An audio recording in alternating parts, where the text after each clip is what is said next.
بسم اللہ الرحمن الرحیم وبہ نستعین والصلاۃ والسلام علی رسولہ الکریم وعلی آلہ وصحبہ اجمعین۔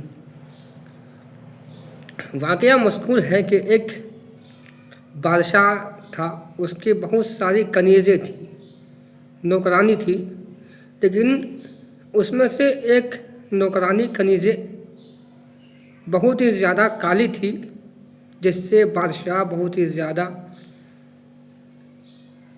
لگاؤ رکھتا تھا اور انہیں اپنے قریب رکھتا تھا۔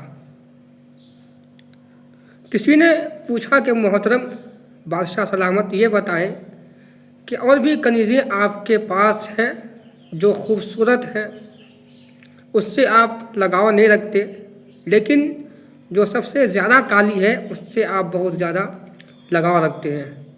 تو بادشاہ نے فرمایا کہ دیکھو، یہ سمجھدار ہے، عقل مند ہے اور بدھی مان بھی ہے، اس لیے میں اس سے سب سے زیادہ لگاؤ رکھتا ہوں۔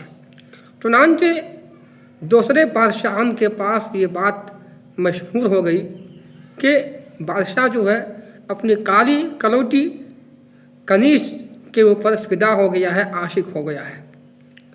جب سارے کے سارے بادشاہوں تک یہ بات پھیل گئی آہستہ آہستہ، تو بادشاہ سلامت نے سارے کے سارے لوگوں کی دعوت کی، اور دعوت کرنے کے بعد ساری کنیزوں کو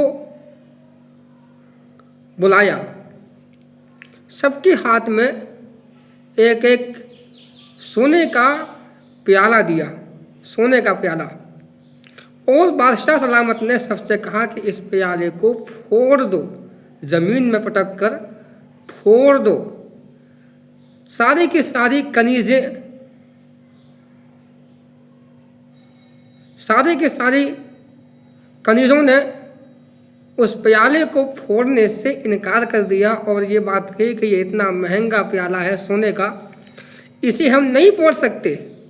لیکن جو کالی کلوٹی کنیز تھی، باندی تھی، اس نے زمین پر پٹخ کر کے اس پیالے کو پھوڑ دیا۔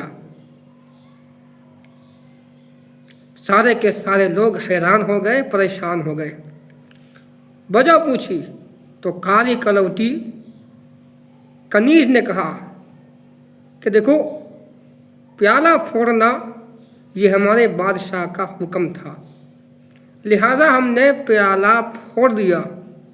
اگر ہم پیالہ نہیں پھوڑتے تو اس سے ہمارے بادشاہ کو تکلیف ہوتی، بادشاہ کے دل کو یہ بات لگتی اور بادشاہ سلامت ناراض ہو جاتے۔